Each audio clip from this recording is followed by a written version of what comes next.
तस्वीर देखिए, जंगल हमारी माई है, बाघ हमारा भाई है की तख्ती लिए सड़क पर हजारों ग्रामीणों बैठे हैं, पर क्यों, चलिए बताते हैं।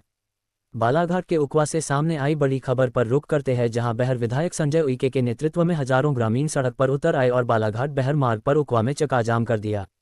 दरअसल विधायक संजय उइके के साथ ग्रामीणों का ये चकाजाम जन आंदोलन पचामा दादर के वन क्षेत्र की उस भूमि को बचाने के लिए है जिसे बक्साइट खनन के लिए शासन द्वारा स्वीकृति प्रदान की गई। बता दें, लगभग 60 हेक्टेयर वन भूमि को बक्साइट खनन के लिए स्वीकृति मिलने के बाद से ही ग्रामीणों द्वारा इसका विरोध किया जाने लगा था, जो 12 फरवरी को एक आंदोलन के रूप में सड़क पर आ गया। विरोध कर रहे ग्रामीणों का कहना है कि खनन शुरू होने से बड़ी मात्रा में पेड़ कटेंगे, जिसका असर पर्यावरण एवं वन्य जीवों, जल स्रोतों के साथ ही ग्रामीण पर भी पड़ेगा, क्योंकि पचमा दादर का वन क्षेत्र केवल वन भूमि नहीं बल्कि स्थानीय आदिवासी समुदाय की आजीविका और सांस्कृतिक आस्था से जुड़ा हुआ है। बता दें, हजारों की संख्या में ग्रामीणों के इस चकाजाम जन आंदोलन को देखते हुए स्थानीय प्रशासन ने वाहनों की आवाजाही के लिए पहले से मार्ग परिवर्तित कर रखा था, जिसके चलते लोगों को अपने गंतव्य तक जाने में कोई खास परेशानी नहीं हुई। आदिवासी एकता जिंदाबाद, आदिवासी एकता जिंदाबाद,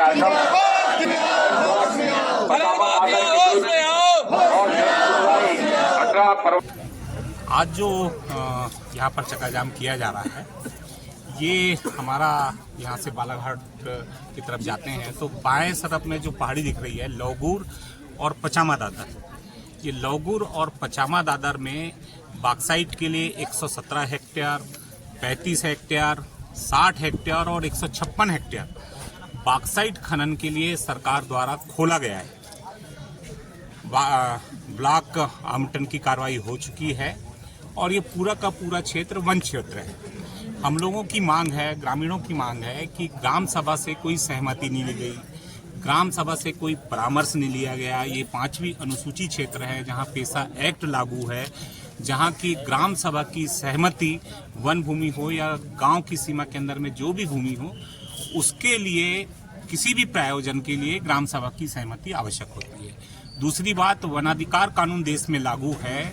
FRA 2006 के तहत जो वन भूमि है जिसमें हमारे आदिवासी भाइयों की आस्था जुड़ी हुई है, उनके देवी देवताओं का वास है, हमेशा से आदिवासी परंपरागत रूप से वनों की रक्षा करते आए हैं, पर्यावरण की रक्षा करते आए हैं।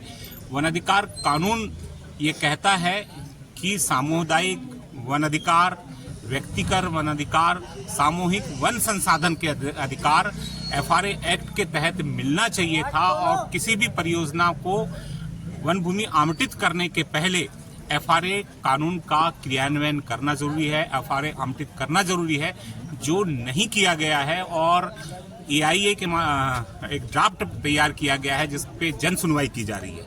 जबकि आपको बताना चाहूँगा कि जो AIA ड्राफ्ट है वो स्थानीय भाषा में, बोली में होना चाहिए, हिंदी में होना चाहिए। हमारी मातृभाषा हिंदी है, वो इंग्लिश में दिया गया है। दूसरी बात, ये कान्हा नेशनल पार्क और पेंच का कॉरिडोर है जहां से वन प्राणी आवागमन करते हैं, आना जाना करते हैं। साथ ही साथ जो क्षेत्र सरकार द्वारा आवंटित किया जा रहा है उसका घनत्व 0.6 से 0.7 है, जो बहुत स्थल गुणवत्ता में उसका घनत्व बहुत ज़्यादा है। जहां वन प्राणियों का रहवास क्षेत्र है, प्रचुर मात्रा में जैव विविधता है। ऐसे समय में हम लोगों की मांग थी कि हमारा ग्राम सभा से हमारी सहमति ली जाए, FRA कानून ली जाए और हमारी जो आस्था है, हमारी जो देवी देवता हैं वनों में वास करते हैं, उनका क्या होगा, ये हमारी बात सुनी जाए। जब हमारी बात नहीं सुनी गई, हमने 10 दिन पहले सक्षम अधिकारियों को हम लोगों ने निवेदन किया था कि हमारी ये मांगे हैं, जन सुनवाई करने के पहले हमारी ये मांगों को पूरा किया जाए। अगर हम पूरा नहीं करेंगे आप, तो हम आंदोलन करेंगे और चक्काजाम करेंगे। तो प्रशासन ने उस बात पे कोई गौर नहीं किया, इसलिए आज हम लोग चक्काजाम कर रहे हैं। और ये केवल सांकेतिक है, ये लड़ाई केवल आज यहाँ समाप्त नहीं होगी, ये लड़ाई अंतिम चरणों तक जाएगी। हम सड़क में भी लड़ेंगे, सदन में भी लड़ेंगे और माननीय न्यायालय तक। FRA एक्ट है, सरकार ने बनाया है, कानून है, हम उसी कानून के पालन की बात कह रहे हैं।